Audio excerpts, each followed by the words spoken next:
Hello and welcome to a brand new podcast here from the team at Quad. My name is Adam Marsh. I'm the cinema programme at Quad. My colleague is... Hi, I'm Rebekah. I'm the film officer here at Quad. And we are going to be hosting this podcast for the next however many months we continue to do it. But we're aiming for a monthly schedule, and next month we'll be talking about Alejandro Jodorowsky and have a nice, great episode with our resident expert in Quad, Darrell Buxton. Well, this week we are launching our podcast in the middle of Oscar season, in the middle of awards season country. So we're going to be talking about the Oscar nominations, which were launched last week, we announced last week. And we are going to be talking about why none of my favourite films are being nominated for Oscars. And to help us do this, we have two special guests. We have Laura O'Leary from the Quad exhibition team here. Hello. And we have aforementioned resident experts at Quad, Darrell Buxton. Hello, nice to be here. And we're going to be talking Oscars, so let's begin. Let's kick it off. We've had the Oscar nominations.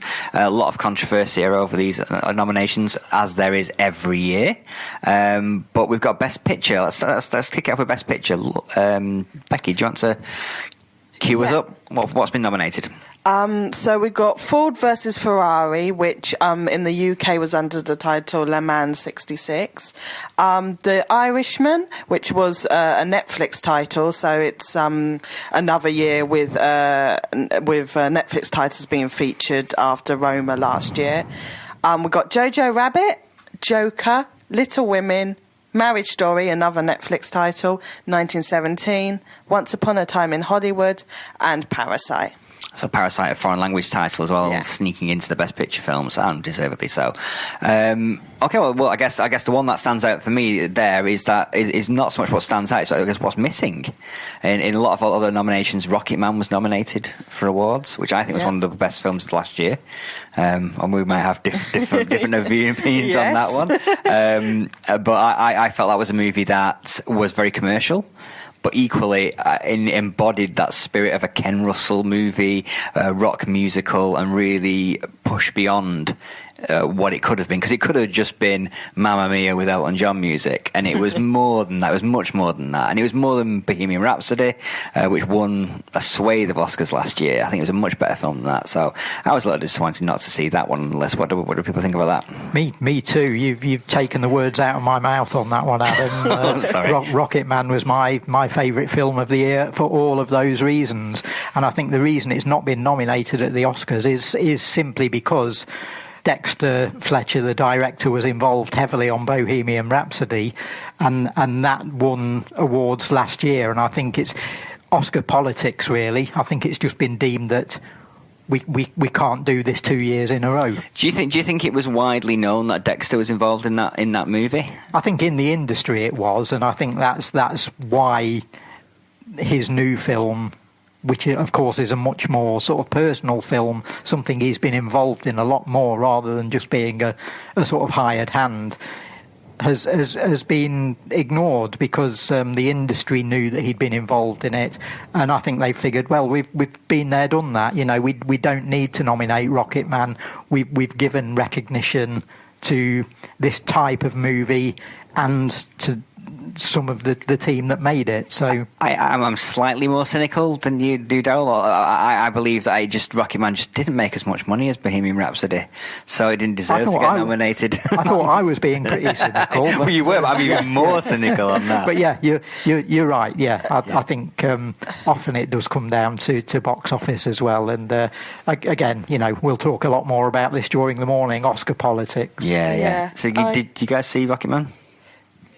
I saw Rocketman, and actually, I didn't really enjoy it. I'm sorry to disagree. I think it was something I really enjoyed Bohemian Rhapsody because I felt so connected to the way the narrative unfolded in terms of the time, whereas I felt with this film, I kind of didn't like this kind of like fantasy element of kind of when the music came in and then he'd like float above.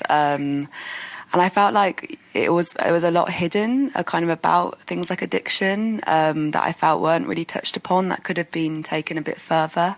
So I think maybe for me that's why it didn't kind of pack as much as a punch as Bohemian Rhapsody did. It felt like that just moved me a lot more. Yeah, sounds like you wanted a more sort of realist film. Yeah. I think definitely the themes of addiction could have been explored more. But I guess what they were talking about, Elton John, in some ways, his life story is like a rock cliche. You know, he did way too many drugs. He got way too many bad situations, and it's kind of like everyone knows that story. So maybe they thought, going over that again is like every other rock biopic. Do we just touch on it and do something a bit more different with it? I think that's what was great about the film. I think it played on your knowledge of Elton John, and I think maybe if people didn't like it, or if you wanted a more sort of realist approach to it, maybe that's a sign that Adam's just said everybody knows the Elton John story. Maybe everybody doesn't know it, and maybe people wanted that to be told. So I wasn't saying this specifically to Elton John. It's just like every rock star has that. I did too much drugs. I slept with too many people. I did really bad situations. That's like a rock story, generic story, isn't it? But, Rocketman in that sense did what I wish Bohemian Rhapsody had done. You know, it went off into those mad areas of fantasy, and I think it played a lot on the fact that they knew that a good portion of the audience would know the Elton John story, and what they wanted to see was a riff on that, you know, as you say, a Ken Russell type movie. And to us fans of Ken Russell, who've been deprived of that type of cinema for decades, this was just an amazing thing to experience. Film of the year for me. And why has it not been nominated? I'm speaking for myself in the sense of it just didn't really grab my attention the same way or get me excited in the same way than Bohemian Rhapsody did. Yeah, I think it was always going to be slightly less accessible because it was a musical. And, you know, and generally people are not fans of people just having a conversation and suddenly breaking out into song. It's not something that a lot of people who don't like musicals, that's one of their big things. I don't like musicals because they just start singing. It's like, because it's a musical. That's what musicals are. But, you know, I think if you can't get over that, then I can see why Rocketman will be a harder sell. But that's that film is one of the big omissions. I mean, was there anything else that people think was missed out on that Oscar 9? Was it? Yeah, there's 9 films. Yeah, I'm quite happy with the list, really. Rocketman's the big one for me, but other than that, there's a few favourites in there for me, and I think it's a fairly representative list as well. I think it sort of covers a variety of areas and different types of film. As you say, there's even a foreign film in there, which is amazing, you know. And that's the one this year. Yeah. You can't have more than one, just because I have one. The token foreign language film that breaks out. Which won't win. Of course it won't. Yeah, it'll win Best International Film, which is renamed the foreign language Oscars, but it won't. But again, we were talking about this slightly earlier about raising the profile. I mean, part of the Oscars, what the Oscars does, other than just like is a big, massive backslapping process for Hollywood, it can raise the profile of films that are really good quality films that have possibly not got the opportunity to break out in the way that, say, Rocketman has, or Joker has, or whatever, you know. Does that list have those titles on that this year, other than Parasite? Yeah, it's a strange one. I think, you know, with Joker in the list, they obviously were going for more the art house angle to another superhero movie, which has paid off, you know, being nominated in the Best Picture category. But apart from that, I think the others are quite predictable. I'm slightly disappointed by Lighthouse not being nominated. I don't know if anyone's seen Lighthouse yet. It's not due out until the end of this month in the UK. It's another one of those titles that comes out slightly after America. But that's, if you're going to go down the sort of like, well, we want to draw attention to something that's slightly out there and slightly unusual, the Lighthouse certainly is it. That was a little bit disappointing, particularly when you got something like Ford versus Ferrari, which I feel didn't really, it's a good film, but didn't really... Not an Oscar film. It didn't really feel that way for me, but there you go, it's on the list. I think that could have been swapped out for The Lighthouse. But I want to see more mermaids in the Best Oscar nomination. I think The Lighthouse is too surreal, too far-fetched for Best Picture. And again, there was the potential, I suppose, for nominating Dafoe as Best Actor, but again, it's this case of, we nominated him last year, and we're not doing it 2 years running. We only do that for Tom Hanks or Russell Crowe, Or one we got wrong. Yeah. He should have won last year. Let's nominate him this year and give him for that. Yeah. Don't get me started. Steve Martin, who else? Jeremy Irons, Should we move on to other categories, or do we want to talk more about the films that were missed out? Because I mean, like I was talking about, one of the things I want to talk about is like every year the Oscar comes along and the list is there, and these are the best films of the year. And I look at my top 10 of 2019, and it's very, very different. And I do wonder why. Well, I don't wonder why they're not being nominated, but it's like it makes me wonder why the value of Oscar is still quite high, in the sense that it was nominated for 7 Oscars. I must go and see it. When, for instance, Mid-90s, which I saw last year, which I thought was great. Don't think got any nominations this year. No. Nothing like that. That was a great film. In Fabric, one of my favourite films of last year. Very British film, but I didn't see any nominations at BAFTAs for In Fabric, and that was a fantastic movie. So what's wrong with my brain, I guess, is what I'm asking. Why is my brain saying these films are the best, and everybody else's brain is saying, no, go and see The Irishman? The films I enjoyed, I guess it's all like personal and subjective, but I really enjoyed Us, the Jordan Peele film. I think I just enjoyed it because I found, like, whereas I've asked friends to go see The Lighthouse with me and everyone's like, no, don't want to see a weird black and white film.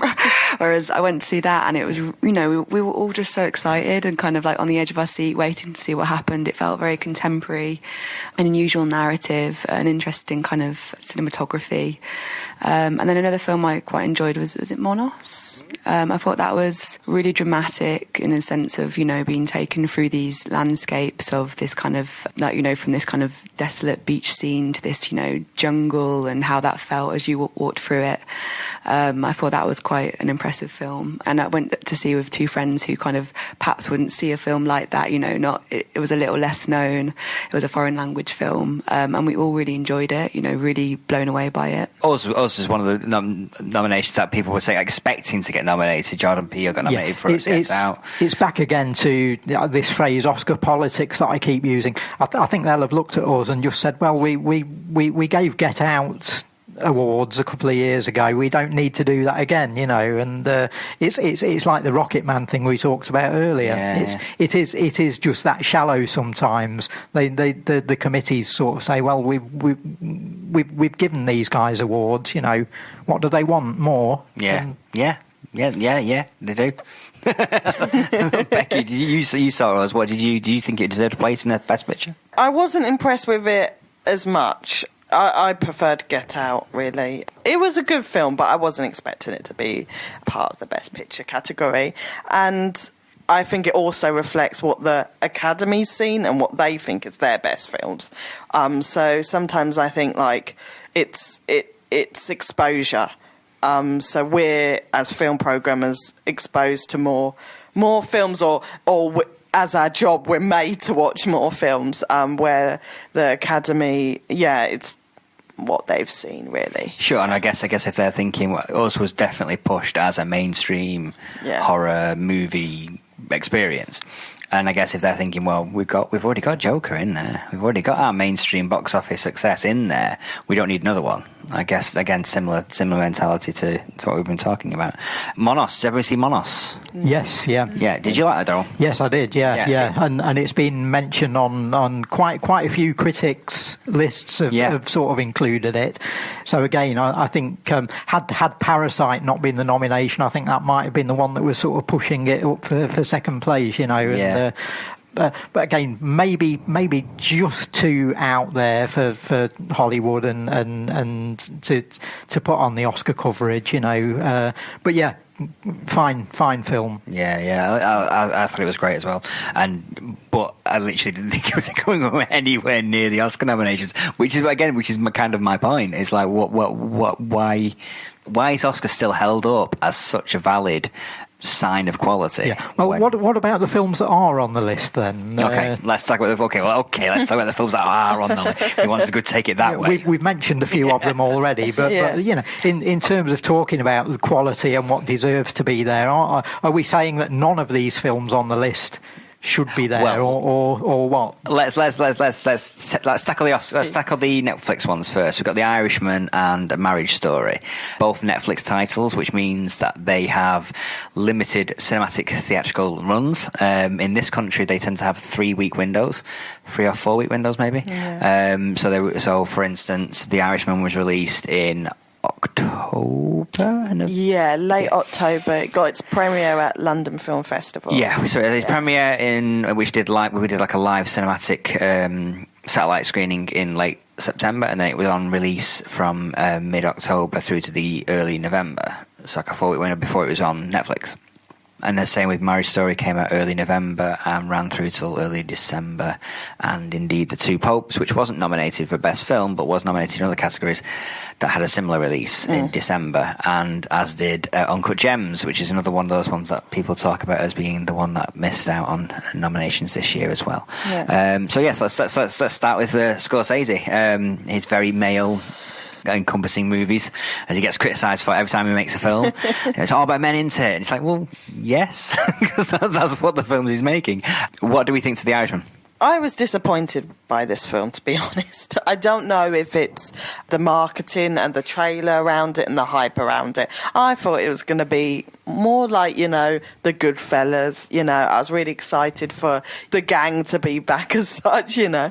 And it just didn't have that punch. To me, I was just going along with the motions. I don't know if it was because of the running time as well. I felt like easily you could have cut about half an hour out of that. Do you think that because it was a Netflix title and he wasn't having the pressure of theatrical release, that allowed him to get to 3 hours and 20 minutes, whatever it was, in the end? I do think that, it could have easily been cut, and it was pretty obvious that there hadn't happened as much interference in the film. I don't think it was I don't personally think it should be nominated for Best Picture. It was, it was just fine. I don't know whether I got more excited about it than I really should have, but yeah. That's my opinion. Did you guys see The Irishman? Yeah, I actually didn't watch any trailers. I just heard all the hype about it, and then I just watched it on Netflix, in my room, and I watched it in 40-minute slots and spent a week or so watching it. And I think for that reason, I enjoyed it perhaps more because I was looking forward to kind of figuring out how this would unfold. Yeah. And I kind of, after watching it, I think my comments were like, oh, it was so long, and it was quite a slow burner of a film, which I didn't expect. But actually, now after a bit of time, I feel like I would watch it again. And there's certain moments, when you see these two elderly men in a jail who had this, this really fast-paced kind of what seemed almost glamorous lifestyle, to then kind of be withdrawn and reduced to kind of having to, they can't even eat bread, and that they've really aged, and it's the complete opposites pace. I feel like those moments I can still really picture, and it kind of makes me think about life and aging in almost a different way, which it didn't at the time. It's almost been kind of just making me think about it differently over time. Yeah. That's a great point, because Scorsese is an old man now, and people forget that because he's still seen by film fans as being a bit of a hip gunslinger sort of person, we're waiting for the next really violent Martin Scorsese film, it's going to be great. And I think if you look back at his career, and certainly look back at the sort of gangster and crime films that he's done throughout that, those films have aged with him, and the storylines and the characters within them have always sort of kept pace with how old Scorsese is. And so it's absolutely perfect, I think, he should make a film that plays on those themes that you've just mentioned. I love the film, but then Marty does no wrong for me. What I take issue with the Oscars is we've not got onto the acting categories yet, but Joe Pesci and Al Pacino have both been nominated as Best Supporting Actor. One of the big omissions is De Niro, of course, which is controversial. But for me, what I'd say is I think there are two performances in that film that should be on that Best Supporting Actor list, Harvey Keitel and Stephen Graham. And I think they've picked the wrong two. Well, that's again we're talking to Oscar politics here for nomination categories. Yeah. I mean, like Brad Pitt as Best Supporting Actor. I didn't even think about him as a supporting actor. I watched the movie and I thought he was a lead, probably more so than DiCaprio. Yeah.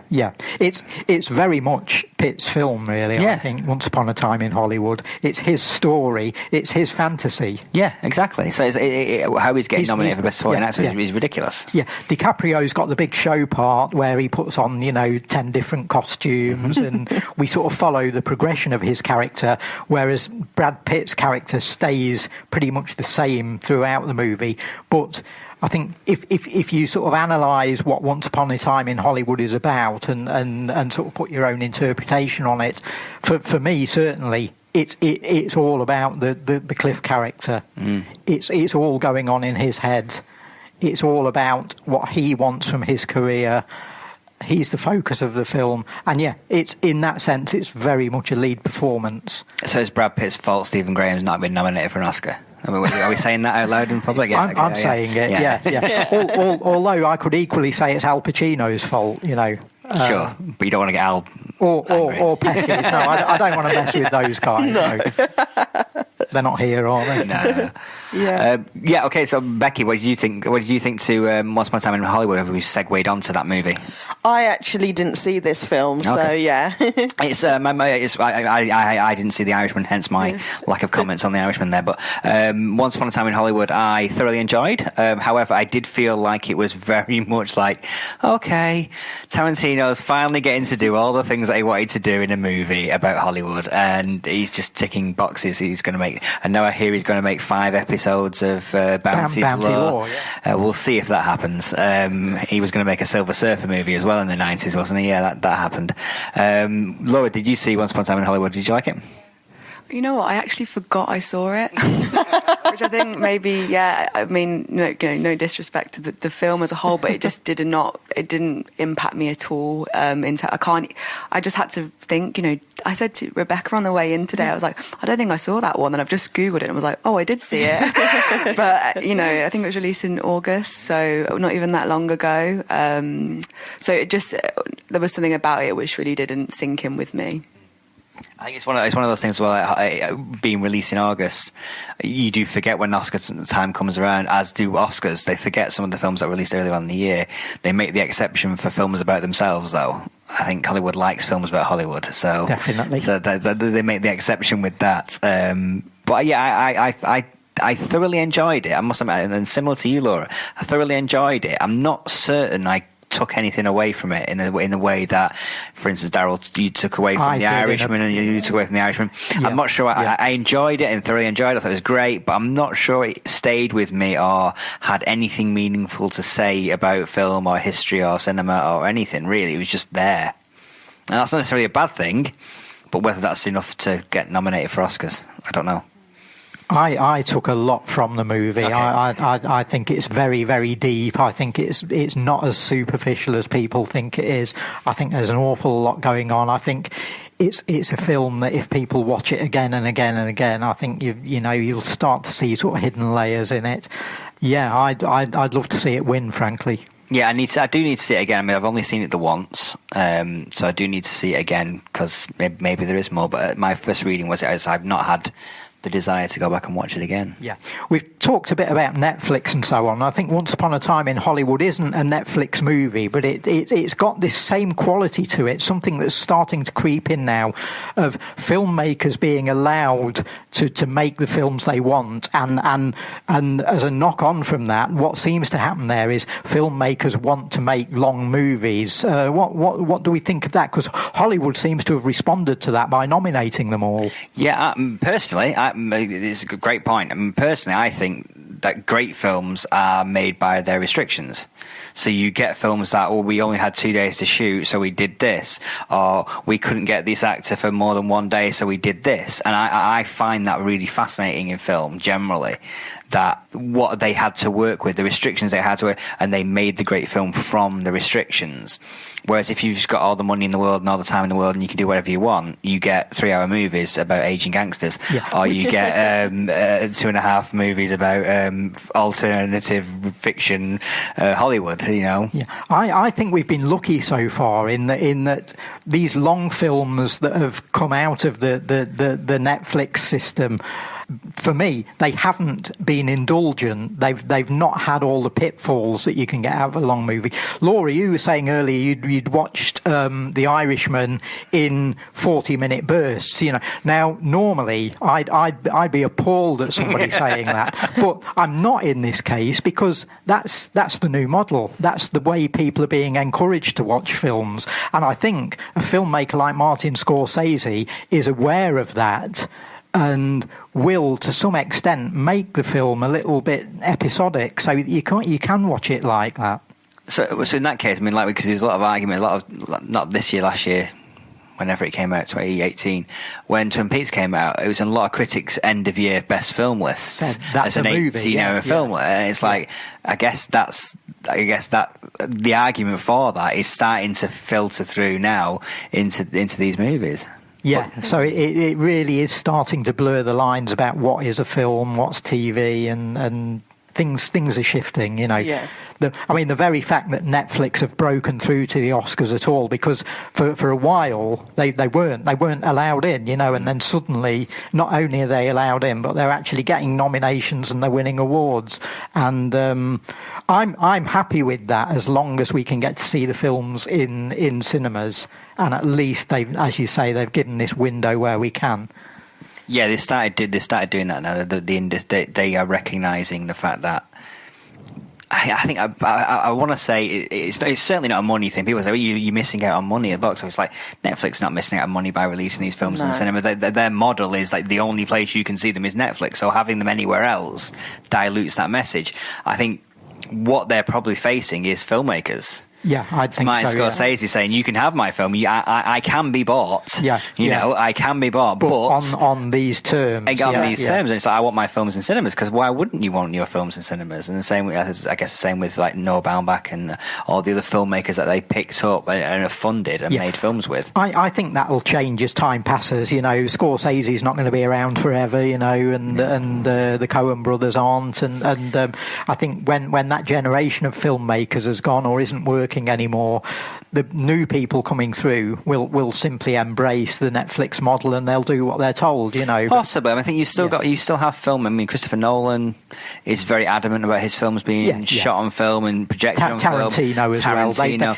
They love their 70mm and so on. Exactly, and I think those filmmakers are influential on younger filmmakers who might adopt similar conceits, I guess. Yeah, and it's never going to be the same, and the filmmakers know that they're going to want to see their films projected and shown, to the best quality. And, how much, home cinema system you have, you're never going to get that same effect as when you're actually in a cinema. Yeah, one thing I quite often find myself doing when I'm here at Quad, or if I'm at a cinema elsewhere, is I sit in front of the screen, I'm watching the film, but I imagine the size of a television in in the corner of the screen, and it's you know, I think all my mates who say they've got a 65-inch TV, you know, what's 65 inches on that screen in front of me? It's a tiny little corner, you know. It's nothing.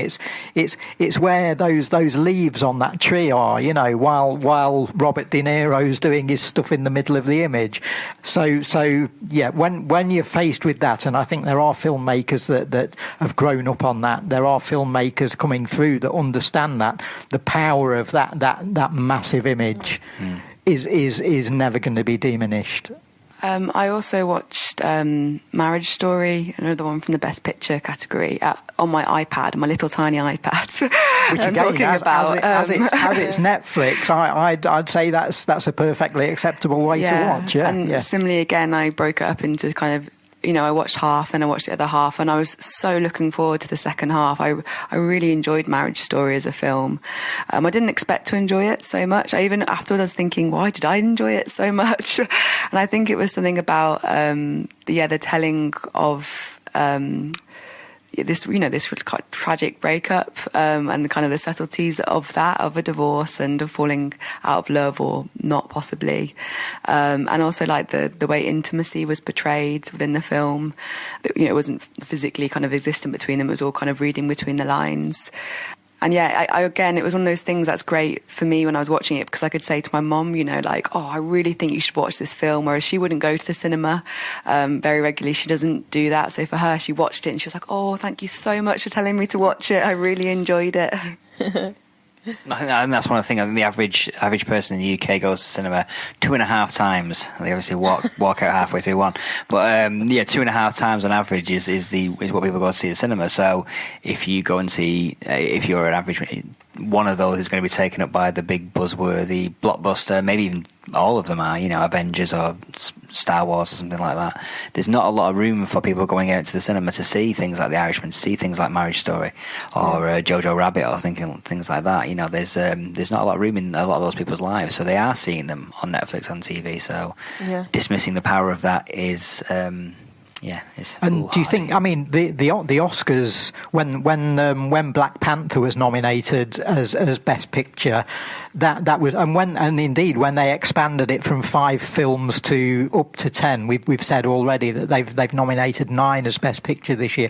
They've started doing all these things to try and make it a little more accessible to a general audience, to make the Oscars less sort of insular and less sort of looked at in terms of, oh, it's just the important arty films that we nominate. No, we are going to nominate comic book films. We are going to nominate films with actors in that you've heard of, you know, and I think with the Netflix thing as well, there's a sense there of allowing those films in broadens the appeal of the Oscars. It's intended to broaden the appeal of the Oscars to a greater viewing audience, which again does come down to commerce and money. They're doing it for financial reasons, but I think it's got a very positive effect on promoting film and promoting cinema to a larger group of people. Should we move on to some of the other categories from Best Picture, because we'll feed back into those ones. But the one that stood out for me was we talked about it a little bit, was Best Supporting Actor, which could have been 1989's Best Supporting Actor category, couldn't it? With Tom Hanks, Anthony Hopkins, Al Pacino, Joe Pesci, and Brad Pitt. That's quite a well. As I say, where's Stephen Graham? You know, where's the British interest? You know, we've got Hopkins in there, but Stephen Graham is just the heart and soul of The Irishman for me. To come in, you know, from where he stands, and to find himself acting along people that he has idolised for decades, and to actually hold his own in there, and in fact, you know, he's up there with Al Pacino, and he's the person you're looking at. He's stealing his scenes, and that's just not been acknowledged, you know. So he's the big omission from that category. I'm pleased that The Irishman has been given 2 nominations. I think those performances deserve recognition, but I'd have gone with Keitel, and I'd have gone with Stephen for that. And Adam, I know you were taking issue with Brad Pitt being on there. You said already that it's a lead performance. Yeah, absolutely. Yeah. Do you think they should have been swapped over? Do you think Leonardo should be in there as a supporting actor? Well, I guess it's more restrictive, isn't it? I mean, ideally you'd have co-leads, because they are co-leads. You don't have, like, if you have a rom-com, for instance, where you have like a male lead and a female lead, you're not putting one of them into a supporting character. Yeah, role. As we've got with Marriage Story in a drama, we've got Scarlett and Adam Driver both in leads, and this is no different. Being nominated for it. And this is no different. They're not. It's not a romantic comedy, but it is a buddy movie. It's them two as co-leads in the movie. Do you think? And I've just mentioned that the Best Picture category got expanded. Do you think there's scope for expanding the actor categories and the actress category? Oh, I want to say no, because I feel like there's too many already. But that would solve the problem that you're talking about. I think personally, I think there should be some sort of limit on what a supporting actor or a supporting actress is. Like, if you're in like every single scene in the movie, practically, like Brad Pitt is. That's so difficult to measure, though. It is. But I don't know. I guess it's only an issue when there's actors and actresses that have not been nominated for supporting roles, because you're basing Brad Pitt's hour and a half, 2 hours running time at being on screen and developing that character and putting in that performance against an actor who's had 30 minutes of screen time to get their impact in the film. And that's an unfair comparison then, I guess. Yeah, so that'd be my take on it. I mean, what's other people's thoughts? Yeah, because I would say as well, out of the actors that were nominated, I would say with Anthony Hopkins in The Two Popes, he, again, with Jonathan Pryce, they had pretty much equal screen time. His name's in the title. It's The Two Popes. It's not the one pope and a supporting pope. Yeah. And both of their performances were good. I thought Jonathan Pryce was slightly better, but that isn't a reason why he's a best supporting actor. Yeah, I agree. I think that the category should be reconsidered. I mean, some awards ceremonies have best ensemble, don't they? Best ensemble award. Yeah. And I think for something like The Irishman, that would have been perfect. Absolutely. And obviously for Little Women as well. And Little Women would have been perfect as well. Of course, Little Women, yeah. Both of those are designed as ensemble movies, and yet there's no real award for an ensemble cast. I was just going to say, actually, on Little Women, I didn't know who was nominated, but I've just looked it up. And what's their name? Saoirse Ronan. Yeah. So, for the supporting role, it's Florence Pugh. Yeah. And actually, I mean, I feel like this would be kind of hard to even comment on, but I actually thought that the character that played Beth did a really brilliant job, Eliza Scanlon, and she didn't have many lines, but like I felt like for me when I watched the film, she had these moments of just real innocence and like this real child quality, and obviously what's going to happen to Beth, that she's not gonna make it, and I feel spoilers, sorry. I mean, Little Women. I feel like that's an okay one to do. You haven't caught up by now. Yeah. But I feel like, I really attached myself to her character from the beginning for that reason. And I feel like I actually, afterwards I said, which I don't normally even comment on, I thought, wow, I thought she was brilliant. And I thought it was a shame she wasn't nominated. Yeah. Yeah, absolutely. Yeah. Again, there's an argument there for saying we need 10 places in that category instead of the 5. That way performances like that might get recognised. Yeah, I mean, I agree, and literally, I think that would so. But equally, it would start to annoy me as well, because then I can see that. Because I'm already annoyed that The Irishman has got 2 supporting actor nominations. I'm already annoyed that Scarlett Johansson is competing against herself. She could walk away with both of the Actress Awards this year. I'm already annoyed about that. So expanding that out and having the opportunity of like 4 nominations of the same film. Well, wasn't there a thing in one award ceremony? Was it the Golden Globes? Margot Robbie got two nominations in the same category. Yeah, and yeah. She got Best Supporting Actress for both Once Upon a Time in Hollywood and So she's Bombshell. literally competing against herself there, and three other people. Yeah. No, and that annoys me, and that would annoy me. If we expand it out, that would annoy me immensely. So I think but then it would. I wouldn't like it, but I can see how it would have its benefits, and I can see why they've done it for the Best Picture. An interesting one I was thinking for going to the Best Actor category is Joaquin Phoenix for Joker. I came in, sort of ready to sort of criticise the film. And I know that it's had a lot of criticism. I know it was praised during the festival circuit, and then there was a big backlash. But on a whole, I enjoyed it because I think Joaquin had quite a lot of pressure to live up to the most famous Joker from Chris Nolan's trilogy, Heath Ledger.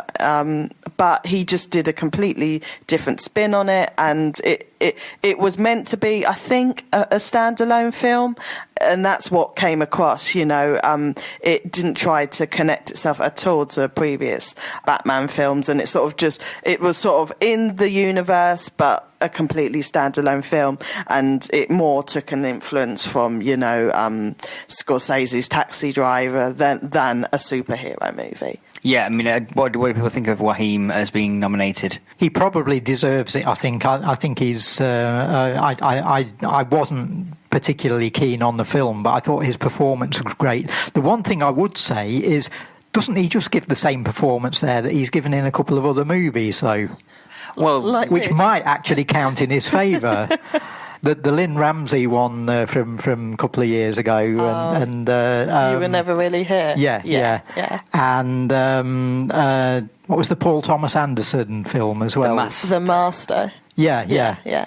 And he did Inherent Vice as well, didn't he? Yeah. I'm thinking more of that as sort of feeding into the Joker character. So the films are sort of, it's a bit of a rehashed Scorsese. It's Taxi Driver meets King of Comedy, and Joaquin's performance is great. But what I'm saying is we've already seen him do it, which might count in his favour, because it could be that he ends up getting the award as a sort of a combo. It's like, we're giving him this trophy for the great performances in this style, in this mode that he's given over the last 5 years. Has he won before? Did he win Best Actor for The Master when that was nominated for a bunch? I don't think he has. Did he win for Gladiator? He won Best Supporting Actor for that, didn't he? Okay, so maybe they think you've already given him an award, because normally when like you say, he's delivering performances like that year in year out, and he hasn't won, it's his time. So there's a lot that counts against him here in terms of the way Oscar does things.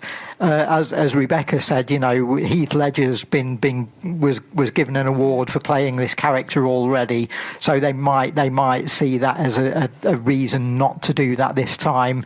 It is perceived as a comic book movie, so they might see that as a reason not to do it. But then you look at the competition and you think, well, why not? Yeah. Yeah, he's never won before. He's been nominated 4 times, and it's not this year. It's not a particularly strong field. No, it's not. I mean, that's leads us, I guess, into some of the omissions, because this is probably one of the categories that people had great hopes for being slightly more interesting a year. Dare we say Taron Egerton? Taron Egerton from Rocketman, who won the Golden Globe for Best Actor in Musical Comedy. But equally, has the wrong Adam been nominated? We got Adam Driver nominated for Marriage Story, but did Adam Sandler's amazing performance in Uncut Gems deserve a nomination? Yeah, possibly. Although again, I'd go back to why wasn't he nominated for working with Paul Thomas Anderson years ago? Well, sure, and for Happy Gilmore. Let's face it. Yeah, indeed. But I mean that performance it's definitely an acting tour de force, in the sense that it builds and builds and builds and builds and builds until you come out of that movie feeling like you're ready for a heart attack. Yeah, that feels like that should have been recognised. Whether that's a case of Adam Sandler probably not caring that much about Oscars. I didn't feel like he was out there kissing babies and shaking hands for the nomination like you normally would get for those actors. Yeah. It didn't feel like he was out there doing the legwork for the nominating team. So maybe that's that. But the other one, I guess, is Eddie Murphy. There's a lot of talk about Eddie Murphy earlier on in the year for his performance in Dolomite. That wasn't the full title, was it? What's My Name? My Name. Dolomite Is My Name. Dolomite Is My Name, that's right. Which again was another Netflix, wasn't it? Another Netflix one earlier on in the year, just ahead of the glut of Netflix titles that got released in cinemas. But yeah, was that a movie that deserved nomination? Looking at the weak field, as we've just said. Again, I don't think that there was anything special. Ooh. You know, it was, you know, and again, it might be like The Irishman. It was good, but I don't think that it should have been in the Best Actor category. Yeah, I mean, I thoroughly enjoyed the movie. I thought it was very good. I thought his performance was very good as well. But he's not well liked in Hollywood, Eddie Murphy, is he? Yeah, well, I think that might have had something to do with it as well. Is that they weren't ready to welcome him back into awards season. What did you think of the film, Darrell?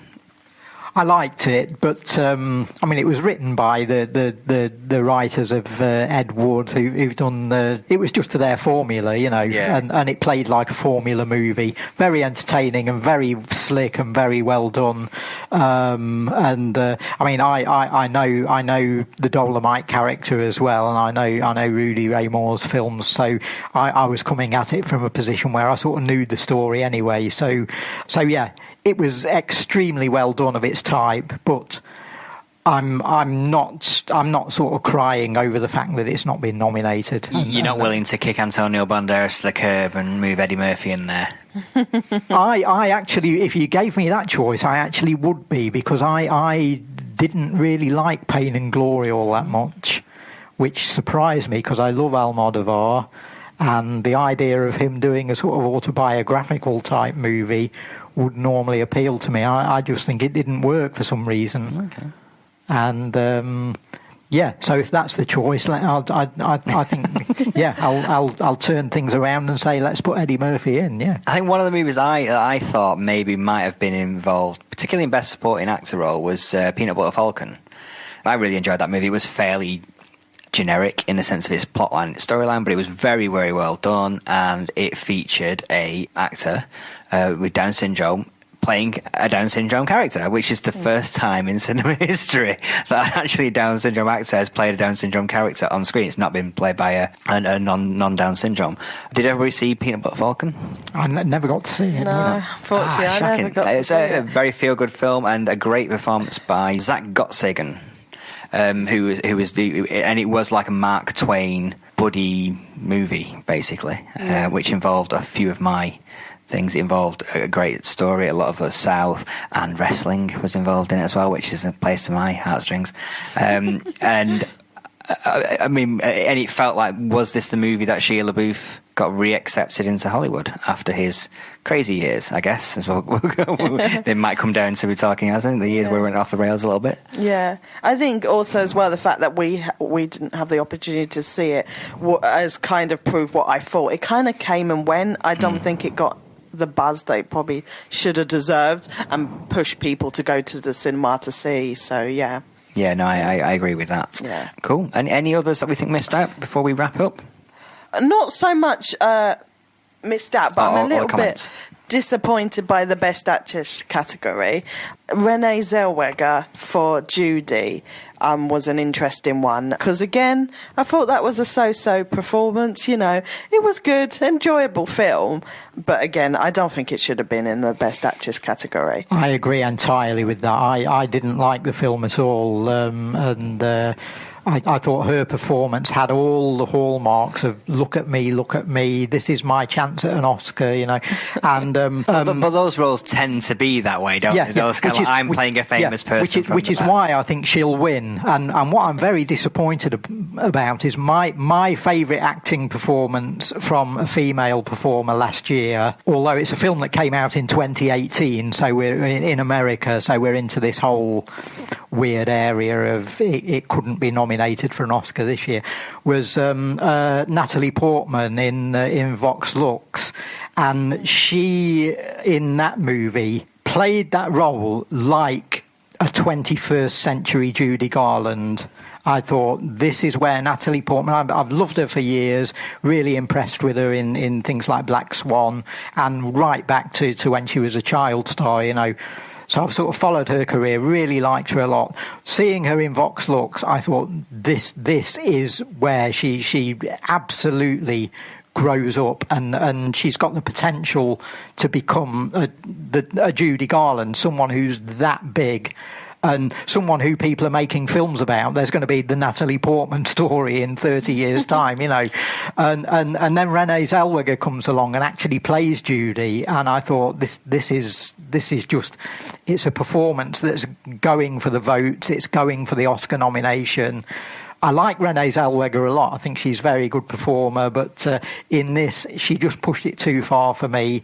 And having seen Natalie Portman give this terrific Judy Garland-like performance a few months earlier, I was just left very cold by this. Yeah. But I think she'll win. Yeah, I don't see any of this. It's the one nomination in that category that has got give this person an Oscar written all over it. Yeah, I mean, Charlize Theron for Bombshell might be another one. It's quite on topic. Yeah, that's what I was going to say. I think if it's not Renee, I think it'll be Charlize, definitely. Yeah. I mean, do they give it to Saoirse Ronan for Little Women because Greta Gerwig was snubbed as Best Director? I think the nomination's probably seen as being enough. There. Yeah, I agree. What's not in there that should be in there? I mean, personally, there's a bunch of roles that I thought were great. I mean, I loved a film called Knife Plus Heart last year, and I thought Vanessa Paradis, and that was fantastic. Yeah. But that was never going to come anywhere near. Yeah, it's kind of, that's the thing. It's like I thought Leslie Manville was brilliant in Ordinary Love, but that has just released in America now, so I don't know whether it would have qualified. I'm not sure, but that was a brilliant performance, but I didn't expect it to get Oscar recognition, you know. I mean, there's some of the small, in my top 10, top 12 of last year, I had a film called Madeline's Madeline, which is a very small release, but it was a fantastic lead performance and a fantastic supporting performance in that movie. And there's no talk about that. Obviously, there's no budget to go to mount an awards campaign. The fact that you got to mount an awards campaign immediately eliminates a whole swathe of independent movies. Yeah, very, very occasionally in Oscar history, you've had a surprise nomination like that, where it's just come out of nowhere and it's been a tiny little film, but it happens so rarely. Again, I'm not going to pitch again for the expansion of categories, but that would solve that problem. That's already filled me with dread. So let's not do that. I guess just one that which we spoke about a little bit earlier. I was going to say I just thought for the documentary feature nominee, I thought for Sama was one of my best films of the year, in a sense of I felt it was quite, for me, it felt quite essential to see, very impactful. So I'm glad to see that was in the award category. Yeah, I agree. Yeah, there's some of those documentaries that I mean, I saw one called The Biggest Little Farm at the end of last year, and it's not the greatest documentary in the grand scheme of things, but I came out of that movie just so enthused and so inspired by it that it did its job in that respect. So there's some great documentaries out there each year, and for me, I'm disappointed that Diamantino has not had any great love. Giant fluffy puppies on a football pitch. Surely that's an Oscar shoo-in straight away. Very disappointed by that. Don't think that was ever going to get nominated. No. Was there anything else that you guys thought that you enjoyed from last year that has not had the award nominations, obviously beyond Rocketman? I loved Aniara, the Swedish science fiction film. That kind of hard science fiction has done very well at Oscars recently with stuff like Gravity, and I really wish that Aniara had got more recognition. I thought it was there'd been a whole crop of these type of SF movies, from Moon, Gravity, the Solaris remake, Ad Arrival Astra as well. Arrival, and it seems to be a bit of a trend over the past 10 years. And I thought this Swedish film absolutely nailed it and did it better than any other. And it's it's just been completely overlooked, not only by award ceremonies but by the public at large. I think I loved it. I think distribution on that was very difficult. It got a very small release, courtesy of Arrow Films, and we took it on for a few days here, but I don't think many cinemas took it across the country. Yeah, well, I saw it here, and the audience that came to see it was actually gasping at it by the end. You know, it was so full of surprises. Yeah, got a great audience reaction here, but it's just a film people don't know about. Yeah. Okay, well, we'll be back. As I say, this is the end of the first one. We'll be back next month with our in-depth conversation about Alejandro Jodorowsky. So, get prepared for that one. Belt and braces. And we'll see you next month.